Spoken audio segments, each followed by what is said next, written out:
really great pleasure to welcome Michael E. Mann to Carnegie Mellon from Penn State, where he's the Distinguished Professor of Atmospheric Science and also holds an appointment in the Department of Geosciences. He's director of Penn State's Earth System Science Center, whose mission is to describe, model, and understand the Earth's climate system. Michael did an undergraduate degree in physics and in math at UC Berkeley, and then he did an MS in physics and a PhD in geology and geophysics at Yale. He has a long and very distinguished career in climate science. He has more than 200 referees publications, and his citation count is something above 30,000 at the moment. He served as lead author of Working Group 1 of the third IPCC assessment, and probably his most cited paper is the one he published in 1999 in Geophysical Research Letters with colleagues Raymond Bradley and Malcolm Hughes, titled Northern Hemisphere Temperatures During the Past Millennium, Inferences, Uncertainties, and Limitations. And this paper has a full discussion of all the associated uncertainties, but it definitively identified the dramatic warming that has occurred in the latter part of the 20th century. Now, folks who are unwilling to come to grips with the reality of global warming and climate change really dislike strong empirical evidence. For that reason, Michael has become something of a lightning rod and has had to deal with constant attempts to discredit his work, none of which, incidentally, have been successful. Mike's CV includes a long list of awards, and I'm not going to list them all, but I do want to mention one, and that is the Stephen H. Schneider Award for Outstanding Climate Science Communication. Steve Schneider was an eminent climate scientist who spent much of his life at NCAR and then went to Stanford actually in biology and environmental systems. And we learned last night that both of us had known him for a long, long time. And so that award I find particularly nice. Michael, we're awfully glad you could join us. We asked him to not talk about getting beaten around the head and shoulders by climate skeptics, but instead to give us a technical talk, which is what he's going to do. Well, thanks very much. Thank you so much. Oh, you're welcome. Thanks again.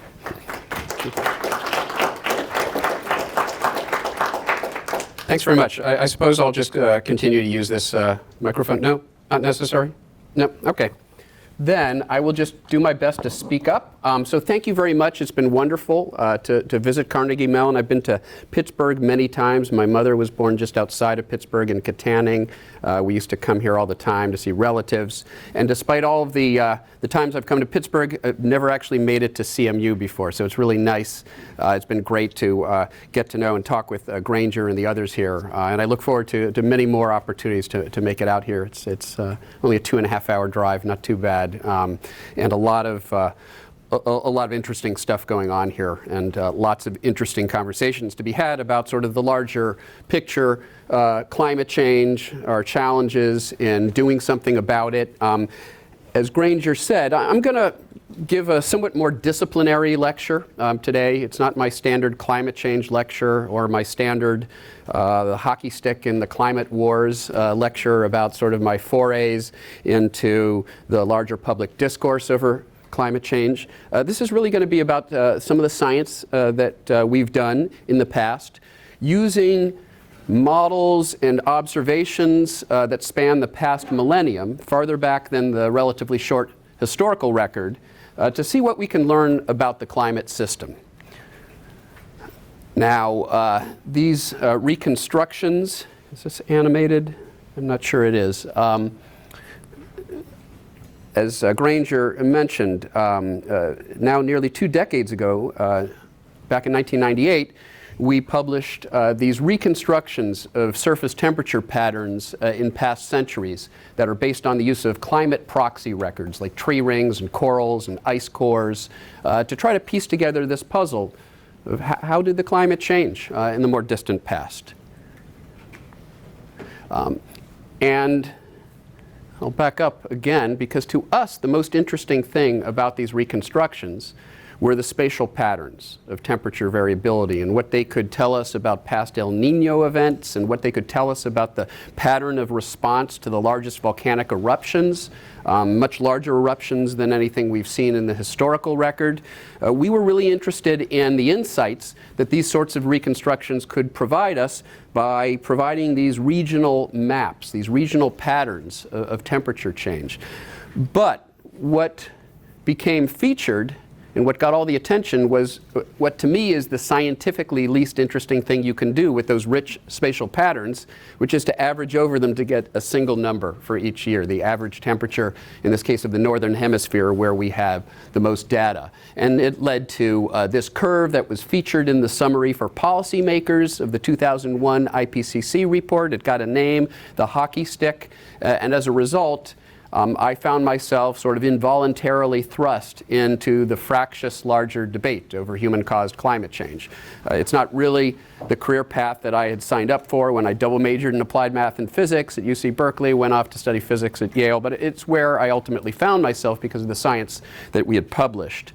And as Granger mentioned, the animation is better in Keynote. This is a PowerPoint version of it.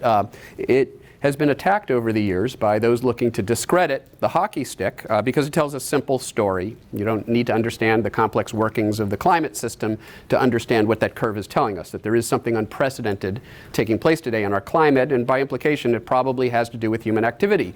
And so there are those who felt that if they could just discredit the hockey stick, then the entire case for concern over human-caused climate change would collapse like a house of cards, when in fact, as many of you know, there's so many independent lines of evidence that tell us that climate change is real and human-caused.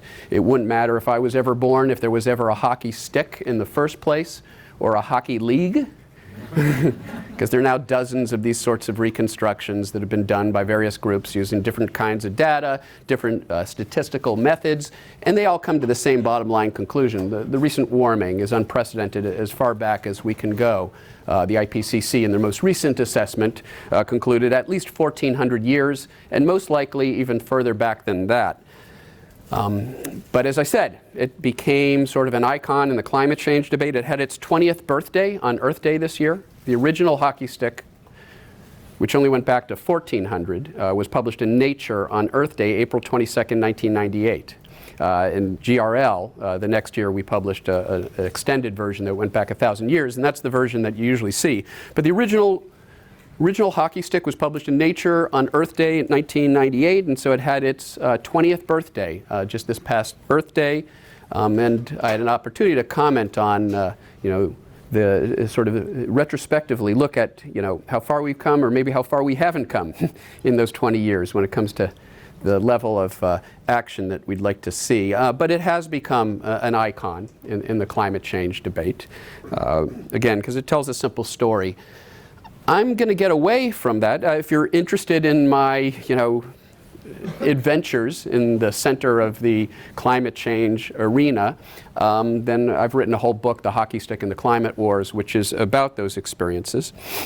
But I'm going to talk about the science, about the interesting science that is to be done when it comes to looking at climate variability and climate change over the past 1,000 years, because it turns out there are a lot of interesting scientific questions that we can try to ask and answer that have nothing to do with the hockey stick, that have nothing per se to do with assessing how anomalous modern warming is, but instead tells us something about the dynamics of the climate system. Year by year, you see El Niños coming and going. You see temperature patterns in the North Atlantic of warming and cooling that fluctuate from year to year. The climate system is very dynamic, and that dynamism can tell us quite a bit.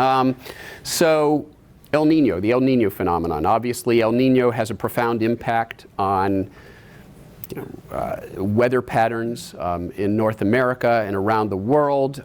It is a primary determinant of what sort of Atlantic hurricane season we expect to see this year. We're headed into an El Nino, and that's part of why the preseason forecasts were for a relatively inactive Atlantic season. And in fact, it hasn't been a hyperactive season, but we've had a number of, obviously, major landfalling hurricanes. The total number of named storms is about average right now. And El Nino appears to have an important influence on that, but it influences drought patterns in the western U.S., how cold our winter is likely to be. So we'd like to understand something about El Nino. And in particular, we'd like to know something about how El Nino is going to change in the future.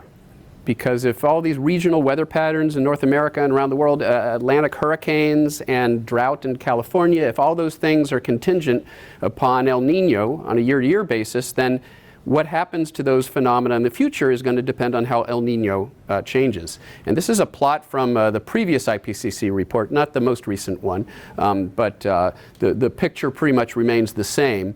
And I won't go into detail other than to tell you that each of these quadrants represents 4 different possibilities.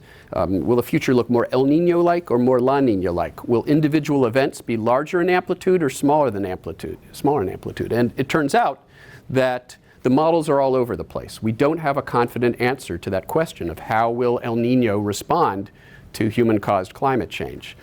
Maybe we can learn something from looking at the paleo record. And now a decade and a half ago, as a master's student of mine back when I was at the University of Virginia for his master's thesis, revisited an interesting hypothesis that had been posed by a physicist, Paul Handler, at the University of Illinois decades ago. He argued that El Nino events were made more likely in the year following an explosive tropical volcanic eruption. And it only applied for tropical eruptions. At the time, his statistical sample really wasn't very robust. He didn't really have a compelling physical mechanism, and it wasn't really taken very seriously. So we decided to revisit that using these reconstructions of El Nino that go back several centuries. So we have estimates of volcanic activity in the past, we have reconstructions of the El Nino phenomenon, and we could independently see if that sort of relationship held up in a sample that was entirely independent of the modern sample that Handler used in his analysis. And we found that, without going through all the details, this is a superposed epoch analysis. It's basically a composite. If you see, this is year 0, this is the year of the eruption, and what you see is, indeed, you're more likely to have an El Nino event. There is an El Nino-like response in the year following the eruption. There even appears to be a significant rebound. You go from that El Nino into La Nina state with negative numbers. And that held up for different groups of eruptions and actually different reconstructions of El Nino. We then did a study a few years later using a simple model of the El Nino phenomenon, the Kane-Zibiak model. It's a low-order model that captures the relevant physics of the coupled ocean-atmosphere system in the tropical Pacific. But the Kane-Zibiak model only knows about the tropical Pacific. Its domain is limited to the tropical Pacific. So if something happens in that model, you know it wasn't the North Atlantic, you know it wasn't the Antarctic, you know it happened because of coupled tropical Pacific Ocean atmosphere dynamics. And it contains all the essential mechanisms necessary to give rise to El Nino variability. And we took that model and we drove it with volcanic eruptions over the past 1,000 years. And as you can see, we in fact reproduced that behavior of an El Nino-like response and a rebound into a La Nina as well. It's like you're hitting a bell and it's ringing.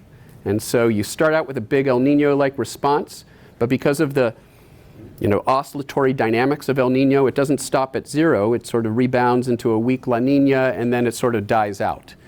And it turns out, in this model, what's happening, it's sort of counterintuitive, a negative radiative forcing in the tropical Pacific, which is what you get with a large tropical volcanic eruption, causes an El Nino-like response, a warming in the eastern tropical Pacific. You can't understand that simply from moist thermodynamics. Clausius-Clapeyron, you would expect the opposite in that case. This can only be understood in terms of dynamics, the Birkness mechanisms responsible for El Nino in the first place. And Mark Kane had speculated that this might be relevant to how El Nino responds to anthropogenic warming. Through the same mechanism, an anthropogenic warming gives you an El Nino-like response, a greenhouse warming, a positive radiative forcing. This is a negative radiative forcing giving you an El Nino-like response. So Michael, since your animation didn't work, Yeah. since there are probably some people in the room who don't know how El Nino works. Yeah. I mean, we could, Yeah. I mean, if the animation would have shown the sloshing back and forth in the Pacific, so maybe we would just. Yeah, so you get this periodic warming in the tropical Pacific and sort of a warm tongue that extends from the eastern tropical Pacific into the central tropical Pacific, and that warming is due to the cutoff of upwelling. Upwelling waters is what makes the Galapagos cold, you know, typically. But when you have an El Nino event, the trade winds break down. The trade winds are what lead to the Ekman divergence, which causes upwelling of cold water along the equatorial Pacific. So you get this large warming. It's associated, again, with you're cutting off the equatorial upwelling, and so the nutrients that are provided by that upwelling are cut off, and that's why anchovies die off. And the natives who first named the phenomenon El Nino noticed that it tended to happen around Christmas time, hence El Nino, the Christ child, and it was associated with the die-off of fish. And the underlying physics were essentially worked out by Jacob Bjerknes decades ago. And it has to do with the relationship between tropical trade winds, Ekman divergence, changes in surface temperature that drive changes in thermal circulation, and changes in thermally driven circulation change the trade winds at the surface. So the ocean is influencing the atmosphere is influencing the ocean. It can't be understood purely in terms of just the ocean or the atmosphere. It's a coupled mode of variability. And so that suggests some independent evidence that it does appear to respond to these counterintuitively. A negative radiative forcing gives you an El Nino-like response through these Bjerknes mechanisms. That's like anthropogenic warming giving you a La Nina-like response. And so maybe that's weighing in with the minority of models that say that climate change, anthropogenic climate change, might give us a more La Nina-like climate. Now, if that's true, it would have negative ramifications for Atlantic hurricanes. It would mean we would see even more occurrence of hurricanes in the Atlantic because La Nina conditions are favorable for Atlantic hurricanes. It would mean that western drought could be worse than the models currently predict. Because remember, when you take a composite of the models, most of the models don't have that happening. If that's true, then it means those effects are going to be larger than you would see in the current generation models. Michael, can you tell us just a little bit more about the dynamics of the model for this case with the volcanic eruptions? Yeah, so what's happening if it were just moist thermodynamics, you would, if you warm up the Pacific, say through a positive imbalance, through greenhouse radiative forcing, then you have colder temperatures in the eastern tropical Pacific. So through Clausius-Clapeyron, you get less latent heating in the eastern tropical Pacific than you get in the west, where it's warm, because it's an exponential curve. The higher the temperature, the more latent heating you get out of a given amount of warming. So you get less latent heating. That means to come into equilibrium with the imbalance, you need even more sensible heating. And so the eastern tropical Pacific warms up more than the western tropical Pacific. That's an El Nino-like pattern, more warming in the east relative to the west. That's the prediction for what we would expect to see if moist thermodynamics governed the problem. It was the dominant determinant of the response of the system. But it turns out the Bjerknes feedbacks imply something different, because a cooling, again, that same warming imbalance, if you consider the fact that you have this upwelling of cold water as long as you have trade winds, it's impossible to warm the eastern tropical Pacific because it's basically pinned at that cold upwelled temperature. And so on a basin-wide scale, you're going to have to produce an even larger imbalance in the west. You can't warm up in the east as long as you've got the upwelling, so you warm up more in the west, and you actually get a La Nina-like pattern instead. So in the coupled models, you see a competition between these mechanisms. And they vary in terms of which dominates, the moist thermodynamics or the Birkness mechanisms. One might argue that because for resolution reasons and other reasons as well, that the models are actually underestimating the dynamical impact and leaning more in the direction of the moist thermodynamics, which is why models tend to produce an El Nino-like response to a global warming imbalance. The real world, the paleo data suggests, and that sort of allows us to segue into this plot here. So what we did is we took the Kane-Zibiak model, we drove it with volcanic and solar radiative forcing estimates over the past 1,000 years. And the gray is the composite of 100 simulations of the model. The blue are corals from the tropical Pacific, from Tarawa, that empirically tell us what was happening with El Nino. They're not continuous over the past 1,000 years, but we get several significant snapshots. And the corals tell us the medieval warm period was not a warm period in the tropical Pacific. It was a La Nina-like period, negative values in this Nino index. The Little Ice Age, or at least this segment of the Little Ice Age, wasn't an ice age in the tropical Pacific. It was warm in the eastern and central tropical Pacific. It was El Nino-like, the opposite of what you would expect if the entire globe were responding uniformly to warming or cooling by solar and volcanic forcing. And indeed, the corals agree nicely with the simulations. And the simulations are doing this because of these Birkness feedbacks that I talked about, this counterintuitive fact that if you positively radiatively force the tropical Pacific, you get a La Nina-like response. If you negatively force it, you get an El Nino-like response. The corals seem to suggest that that's what's going on in nature. And if that's what's going on here with these natural forcings, it may mean that the models that lean more towards the Birkness feedbacks dominating over moist thermodynamics may be right. A minority of models in the CMIP, multi-model IPCC archives, may be right about that. Well, this is later work that we did where we revisited those 20-year-old reconstructions using more widespread paleo data, more sophisticated statistical methods to reconstruct spatial patterns of the medieval period and the Little Ice Age. These are relative to a modern base period that can be a little misleading. So what we're going to do is we're going to just take the medieval period, which is supposed to be warm, right? Medieval warm period, and we're going to difference it relative to this Little Ice Age period. And that's what's shown here.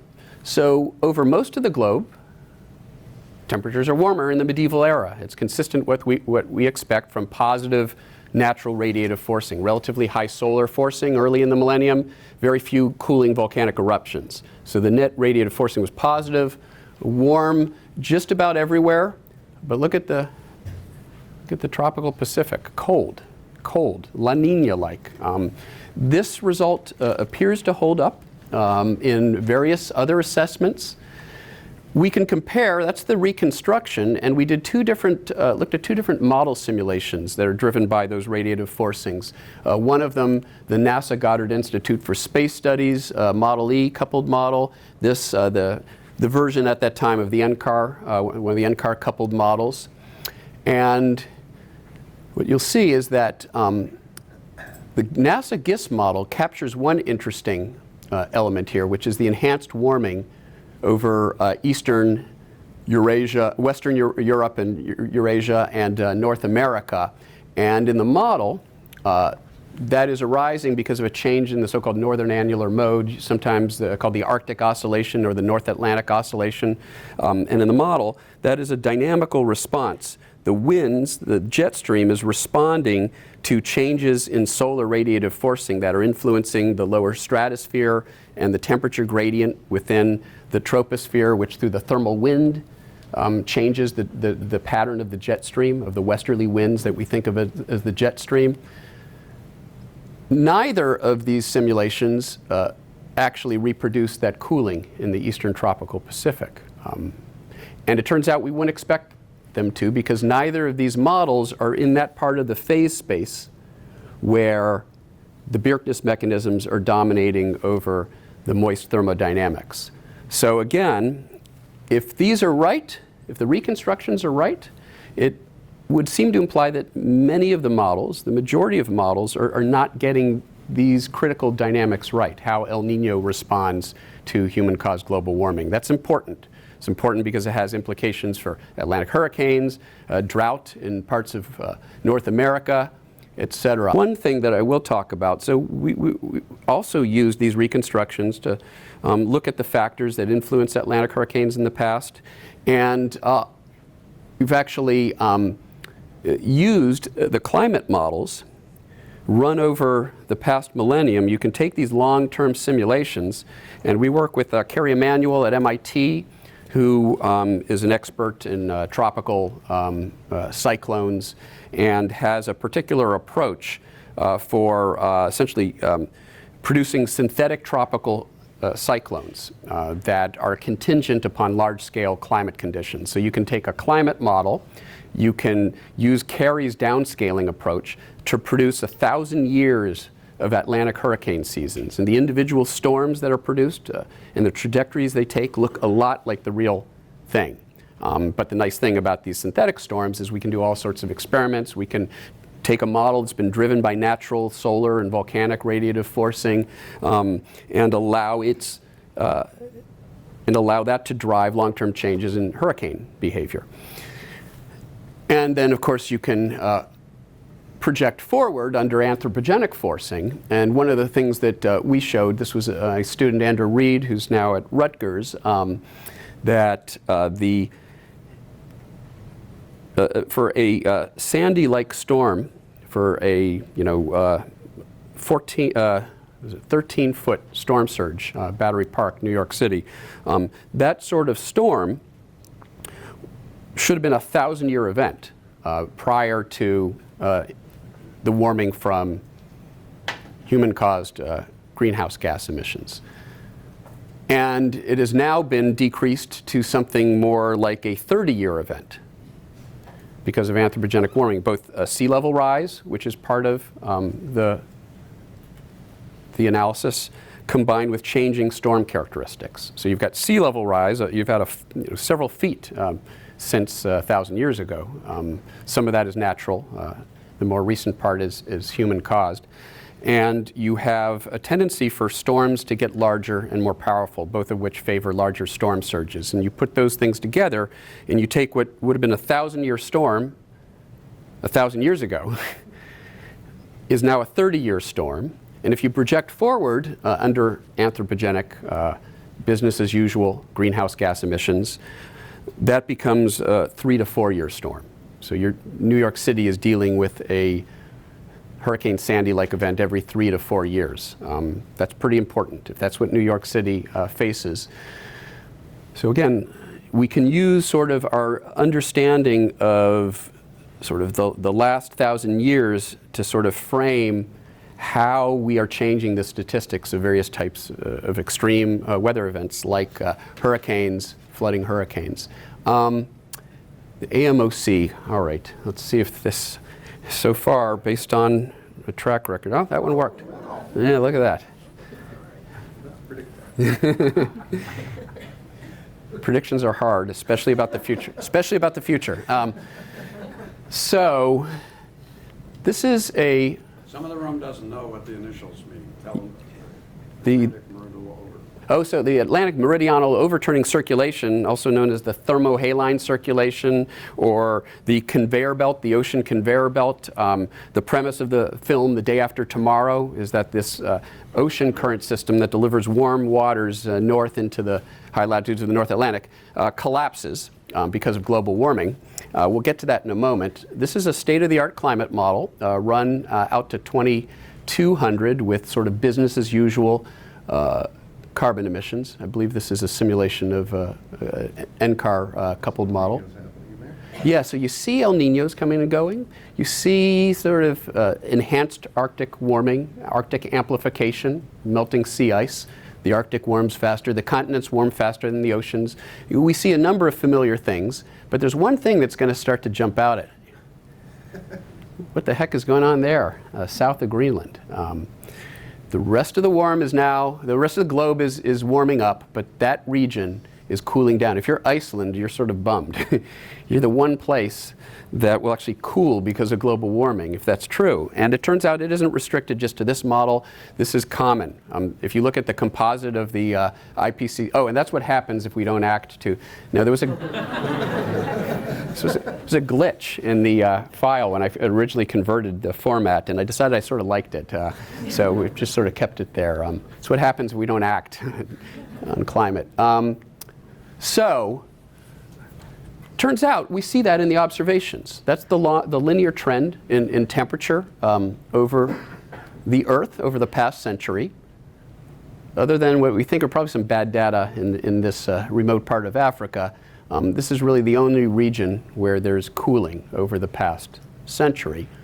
And it turns out if you use model simulations to simulate the fingerprint in the surface temperature field of a slowdown in the AMOC, in the conveyor belt, that's what the fingerprint looks like. As you're initially slowing down that overturning circulation, you're not cooling off the northern hemisphere, you're not getting another ice age, but you do get cooling in this region where basically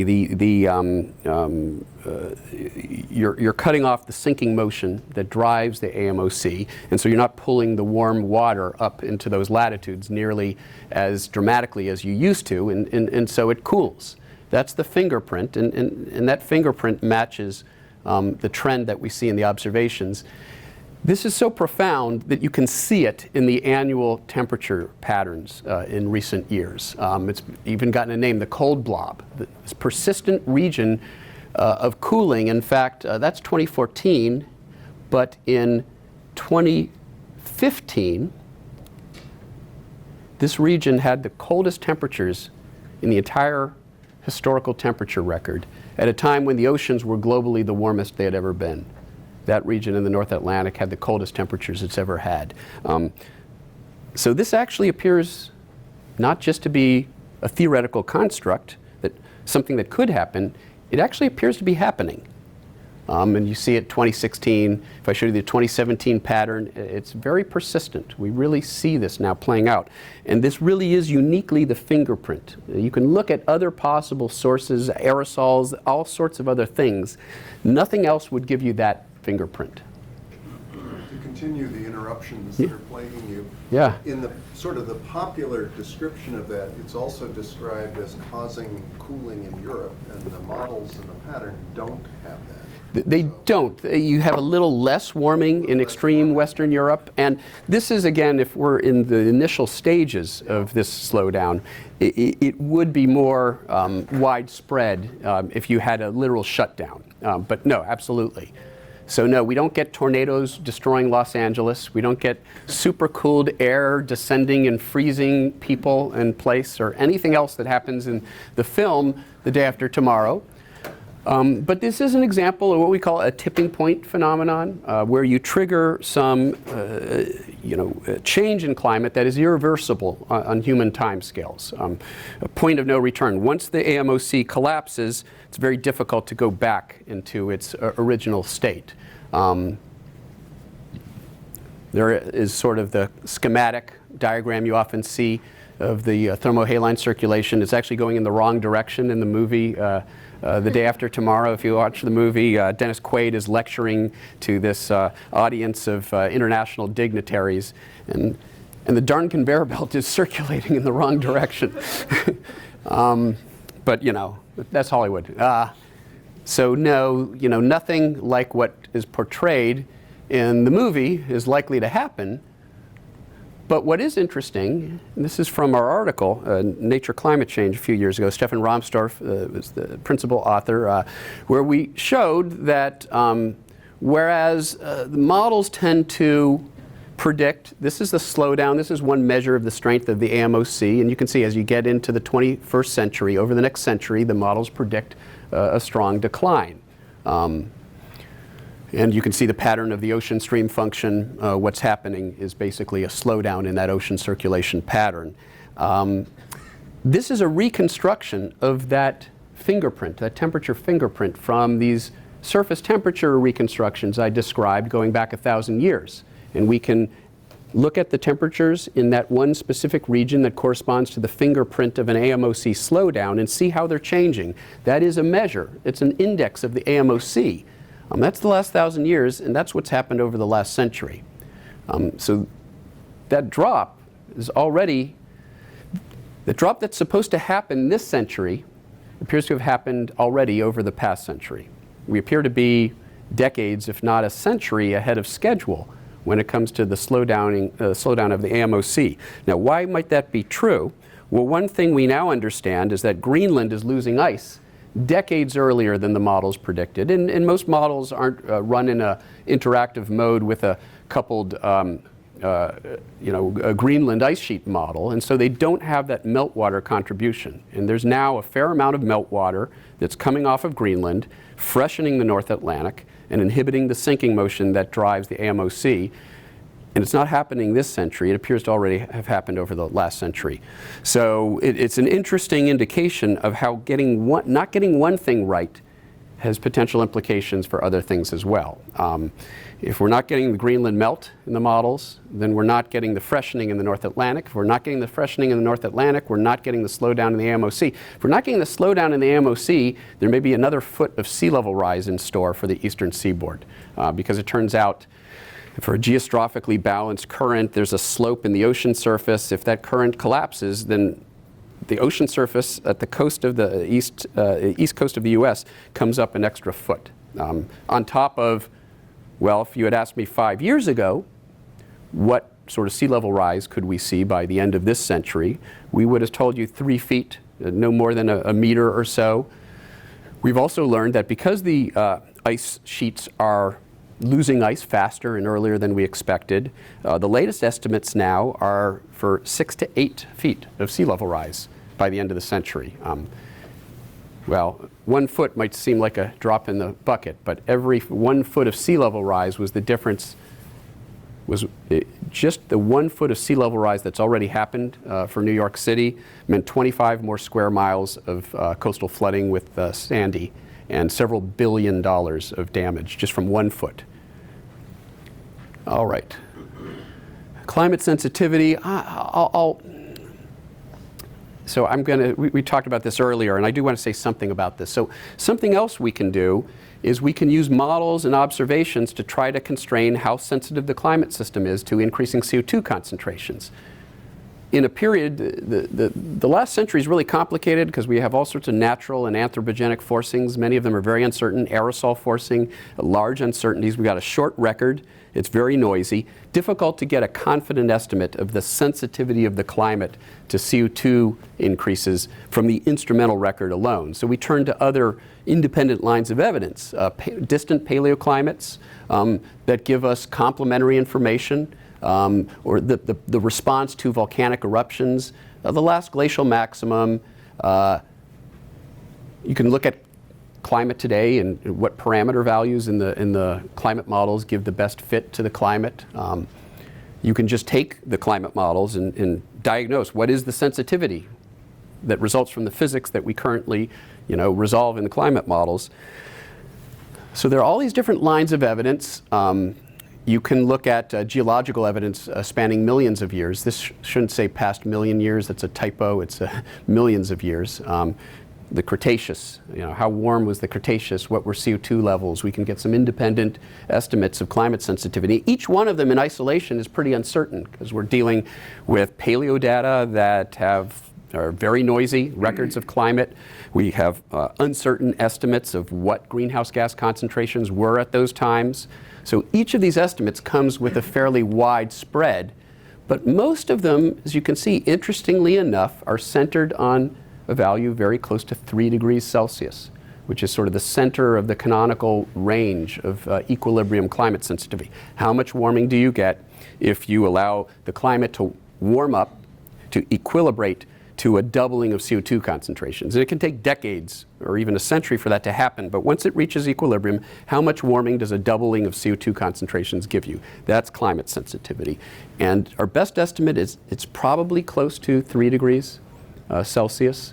on the timescales that are relevant. We can talk about Earth system sensitivity, which is a different beast, and sort of looks at the long-term changes in climate that would result from a sustained increase in CO2. We won't get into that thorny subject. This is just sort of the relatively fast response of the climate system to these forcings, relevant on decadal to century timescales. Most of the lines of evidence say probably 3 degrees C. There's only one that systematically shifted to a lower value. Well, actually that one to some extent, but really the estimates from the last millennium give the lowest estimate of climate sensitivity. And so what we're doing here, we're looking at the last millennium, where we can take the IPCC climate models that have been driven. These are reconstructions of temperature over the past millennium, but we've also got climate models from the CMIP-5 last millennium simulations that produce synthetic temperature histories driven by volcanic and solar and natural radiative forcing. And we can compare the reconstructions to the simulations, and essentially there's a scaling factor between them that tells us what the climate sensitivity appears to be. How sensitive does the climate have to be to get the model to agree with the reconstructions? And it turns out that those sorts of studies have yielded estimates close to 2 degrees, centered at 2 degrees Celsius. That's a relatively insensitive climate. We think it's closer to 3 degrees Celsius. The difference between a 2 degree sensitivity and a 3 degree sensitivity is big, because that's CO2 doubling. But if we're headed towards CO2 quadrupling, that's the difference between 4 and 8 degrees of warming. So it matters. The difference between those sensitivities really matters. This is what happens if you take the simulations of the past millennium, you compare them against various reconstructions of temperature that are shown here. A value of 1, a scaling value of 1, means that the models and the reconstructions agree. Now it turns out the CMIP-5 models, if you just take those models and you estimate the climate sensitivity that those models have, just from it's an emergent property of the physics that we put into the models, they have a climate sensitivity on average that's about 3.2 degrees Celsius ECS value. So if the reconstructions and the models agree, that would reinforce that the climate sensitivity is 3 degrees Celsius or a little bit above that. Now, these scaling factors are not centered at 1. They're centered at a lower value. That means the reconstructions are showing less sensitivity than the models. And that implies that the climate sensitivity is lower than the 3 degree sensitivity, 3.2 degree sensitivity that the models display. So if this were right, that would mean that the climate sensitivity is lower than the IPCC models. It's not 3 degrees, it's closer to 2 degrees. And this analysis seems to suggest that. But there's a problem, and I won't go into the details. It has to do with the fact that we think most of these reconstructions are heavily reliant on tree ring reconstructions to get the temperature responses on interannual and decadal timescales. So you're relying on trees to record the cooling of the global climate in response to some of the big volcanic eruptions that happened. The biggest signal here is the volcanic eruptions. The 1258 eruption was minus 10 watts per meter squared. It's a huge radiative forcing. So that's where your signal's coming from. Solar is a very small forcing on these timescales. Volcanic forcing is dominating the model response. And so getting the response to volcanic forcing right, detecting it correctly in the reconstructions, is going to be critical to getting the right climate sensitivity value. Well, these tree ring reconstructions of temperature, what tree ring folks, and I've worked with them a lot in my own past work.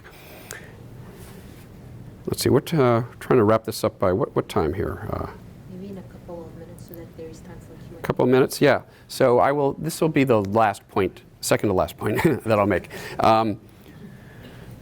The tree ring folks go to the northern tree line, or the alpine tree line, but most of the data used in these reconstructions come from the northern tree line, because you want to go to that location where tree growth is most sensitive to temperature. And that's going to be true when temperature is the main limiting factor, which is true at the northern tree line. But what that also means is since you're so close to the threshold for the marginal threshold for growth, if you have a very cold summer that's 2 degrees or 3 degrees Celsius below average, which is what you would expect for the 1258 eruption, then temperatures are going to be too low for trees to grow. So you're not going to be recording the cooling because you've lost all sensitivity to that signal, and you probably won't even form a ring because you're not growing that year, which means you incur an error in the chronology. So, and you're averaging all these trees, and some of them are going to be missing rings. Turns out you smear out the response to these very large eruptions. And there's been a debate back and forth in nature climate change, nature geoscience between us and the tree ring community about the details of this argument.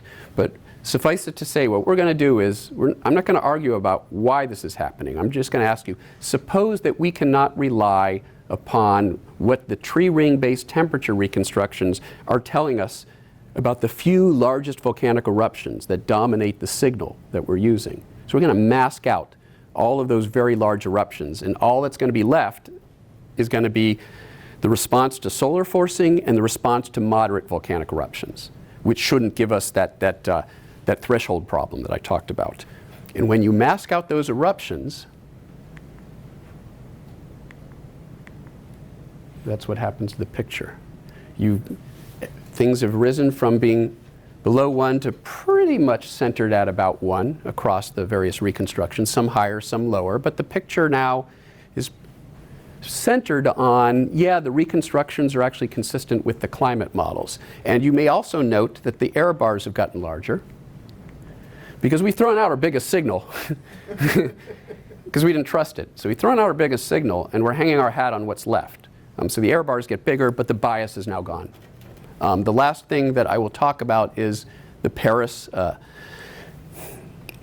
It's been a lot of news over the last few weeks about the latest IPCC special report and how much of a carbon budget we have left to burn if we're going to avoid crossing key thresholds like 1.5 and 2 degrees Celsius. And I'm not even going to show the so what we did in this article a year ago in Nature Climate Change is we used those same climate model simulations to get a true pre-industrial baseline. Anyone know what the IPCC calls pre-industrial? What they use as a baseline? How far back does the instrumental global temperature record go? Late 1800s? So they just, okay, that's our baseline.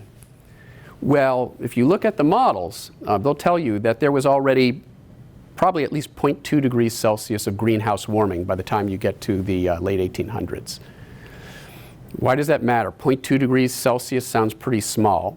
Well, at 1.5 C warming, okay, if you've warmed 1 degree already, which we have, and from aerosols, there's probably another 0.5, once they're gone, that's baked into the picture. You're already there at 1.5. You've got 0 budget left.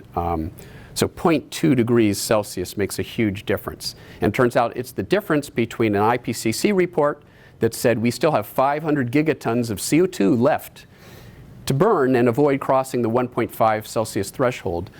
What we've shown is that when you use a more accurate pre-industrial baseline, and you can use models, you can use temperature reconstructions, there are different ways to do it.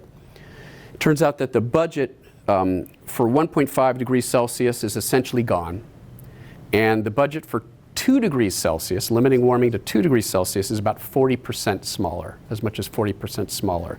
So the IPCC special report came out and said we've got hundreds of gigatons of CO2 left to burn. Now, the lead author of that special report is the co-author of this article that was published last year, arguing that we still have a fair amount of carbon left to burn, that neglected our article that had been published previously, showing that if you use a more accurate pre-industrial baseline, it's much less than that. The IPCC special report, same authors, so it emphasized the Miller et al. Study, swept under the rug This is some of the criticisms of that study, specifically that point out that they use an artificially warm baseline, and they used a temperature record that shows less warming than most of the other temperature records because it doesn't really capture the Arctic warming, and there's been more warming in the Arctic. In some temperature assessments, they just leave out the data that aren't there rather than interpolating and trying to sample. And if you do that with the Arctic, you're going to get artificially too little warming because that's the fastest warming region on the planet right now. So when that report came out a couple weeks ago, I was busy trying to explain, well, despite the headlines that you're hearing about the devastating climate change report, actually it was overly optimistic with respect to how much carbon there is left to burn. And I think that's a really important message. And paleo, sort of the climate of the last millennium, simulations and reconstructions put us in a position to comment in an important way on these central questions, like what's the carbon budget. So I will finish by putting my conclusions up there, and we still have 10 or 15? 5 minutes. 5, all right, 5. Okay, thank you so much. Thank you. Thanks. Thank you. The floor is open for questions. Please. Yeah. Hi, it's a great talk. I didn't understand all of it, but I'm just going to ask one question. I could go through the whole thing again. No. Okay. So just the part that you said that there could be some cooling, or that there was some difference in how people perceive the La Nina, El Nino phenomenon, and it was just making me think of when people are talking about geoengineering and putting all the particles in the atmosphere, if that is going to change things in ways that are also unpredictable, according to that, what you said? Well, thanks for the question. And Granger Morgan, of course, is one of the experts on this, so he could speak more with more authority to some of the larger questions about geoengineering.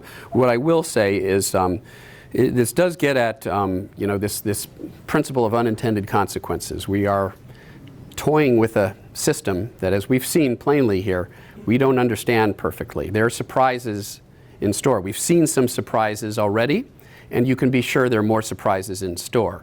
So to me, that sort of speaks to the principle of precaution. You sort of want to interfere with the system as little as possible. So it puts us in a quandary if we're increasing greenhouse gases and warming the planet, and we recognize that that's going to lead to catastrophic impacts, and we're not getting nearly to where we need to get as quickly as we need to get there in terms of bringing our carbon emissions down.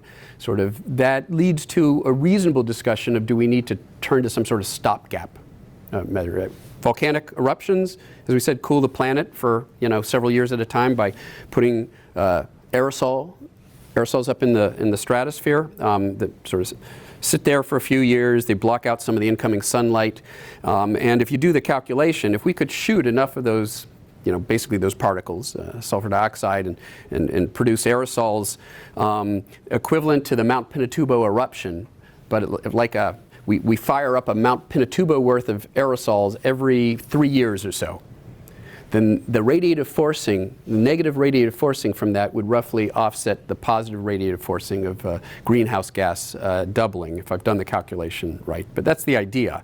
But here's the problem. The pattern of warming in response to greenhouse gases doesn't look like the inverse of the pattern of cooling in response to a volcanic eruption. So they don't cancel out regionally, and it's possible that if we were to do that, we could warm Greenland even faster at the expense of cooling some other regions, and we would change the hydrological cycle. And again, Granger is really a leading expert on this topic, and might want to so to me, the principle of precaution really does apply when we start talking about geoengineering approaches. And the safest ones, in my view, are the ones that are least invasive.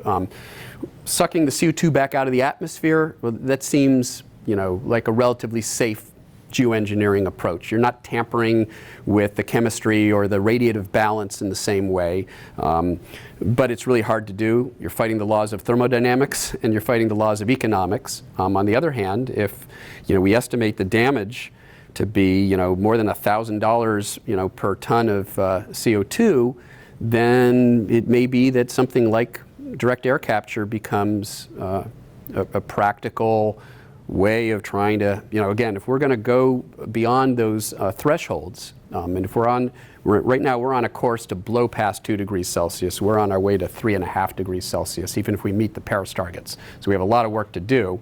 So there's a reasonable conversation to be had about some of these geoengineering approaches, but I'm most nervous about the ones that tamper with the shortwave through changing atmospheric chemistry, because then we're really tampering with the system. I'm more comfortable with pulling the CO2 back out, although even that can be problematic. If you're dumping iron into the oceans to fertilize the algae, you may be fertilizing red tide algae preferentially, and there's some evidence of that as well. So even there we have to be careful. Yeah, Inez? So I have 2 questions. Yep. The first one is on the plot with the climate sensitivity from the 3 rings. There was a model that seemed an outlier, Christiansen, and so I was wondering what was going on there. And the second question is, have folks looked at the consequences from the AMOC slowdown for marine ecosystems specifically? Yeah, I'm glad you asked that, because the cooling effect has probably been oversold. At least, it's somewhat model dependent, but we probably don't see large-scale cooling of the northern hemisphere. Maybe less warming along the eastern seaboard and Western Europe, which you could argue is actually a mitigating effect. But what's not a mitigating effect, there are several. I alluded to sea level rise, faster sea level rise along the eastern seaboard. And, if you shut down sort of the convection in the North Atlantic that is involved in the AMOC, that's part of what makes the North Atlantic so productive from a marine fisheries standpoint. So if you shut down that ocean current system, that could have a dire impact on our most productive natural fishery in the world, in the North Atlantic. And I think that there was a National Academy report that looked at sort of abrupt climate change maybe 10 or 15 years ago, and that's one of the things they highlighted. So the cooling and everything that happens in the day after tomorrow is overblown. That's not the problem. The problem would most likely be more like the impact on marine ecosystems and the sea level rise problem as well. And not Christiansen's model? Oh, it's just so that's one of the reconstructions. So we're using different reconstructions to sort of match with the model. And that's a reconstruction that has huge long-term swings up and down, which we think are an artifact of a methodology that isn't good. Can we take 2 more questions Yeah. on there? Yeah, great talk. Thanks for coming. Thank you. How confident can we be about RCP's 8.5 or 4.5 as, well, 8.5 is considered business as usual within some scientific community, but based on your understanding of the last, for instance, I don't know, CMIP5 models are either business as usual or probably overestimating or underestimating warming? Well, I'll use the same quote that I used before, which is actually Niels Bohr. Predictions are hard, especially about the future, and predicting human behavior is a fraught enterprise. So is 8.5 gives us CO2 tripling by the end of the century. Is that realistic? I don't know. There are all sorts of assumptions that are made about demographics, about population. And we're starting to question. We used to say that global population would max out at about 9 billion by the middle of the century based on demographic patterns, and I think that's now being called into question. Maybe we're talking more like 11 billion, and all else being equal, if you had 11 billion people leading a Western, lifestyle, modern Western lifestyle, then who knows, maybe 3 times pre-industrial is too low. We could be headed towards 4, 5. We can recreate the Cretaceous. All we have to do is take all those fossil fuels that were buried 100 million years ago and get them back into the atmosphere. And we can probably get out a lot of them, depending on how much incentive there is for fossil fuel companies to get the increasingly difficult to get at reserves. So, the fact is, the IPCC recognizes that we used to call them scenarios. We used to call these things scenarios, and even that sounded too deterministic because they're just guesses. They're what we now call storylines or representative concentration pathways, possible futures. But they're not trying to attach any probability to any one of them, which is important. So Who knows? We like to think 8.5 is a worst case scenario, RCP 8.5, but that may not be true. We have a last question? Yes. So, based on this work, it seems like a lot of global economic systems, production, supply chain, et cetera, are like fundamentally incompatible with mitigation efforts. So I'm curious if you could talk briefly about like policy prescriptions that are realistic on a political level as well, in your opinion at least. Thanks. It's a great question, and I always try to preface my responses to questions like that. I'm not a policy expert, I'm not an economist.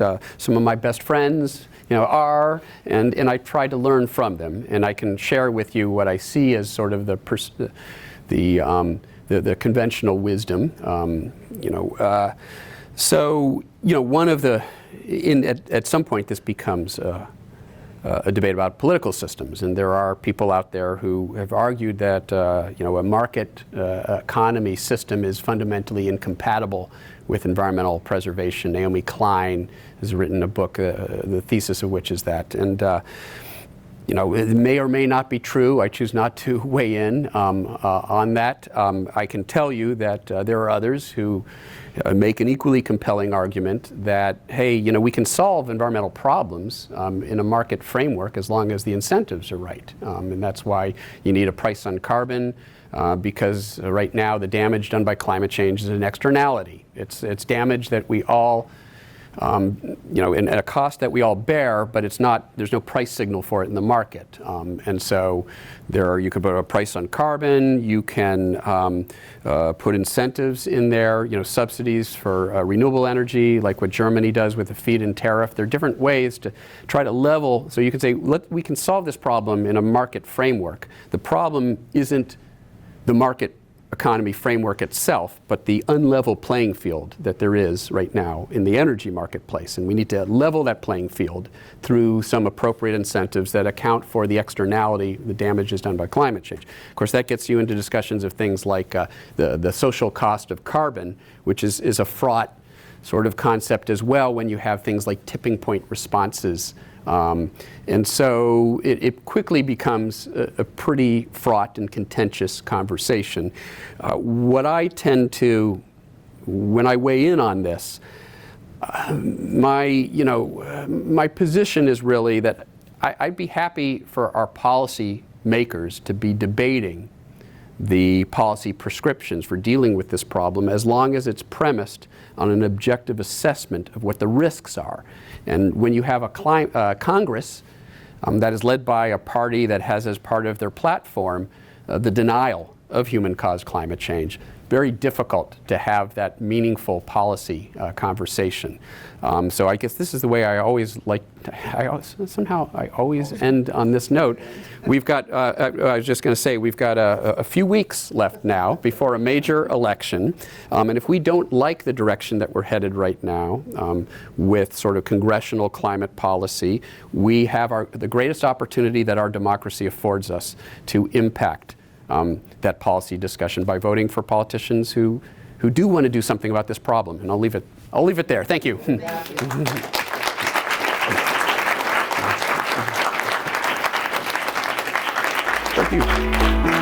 you.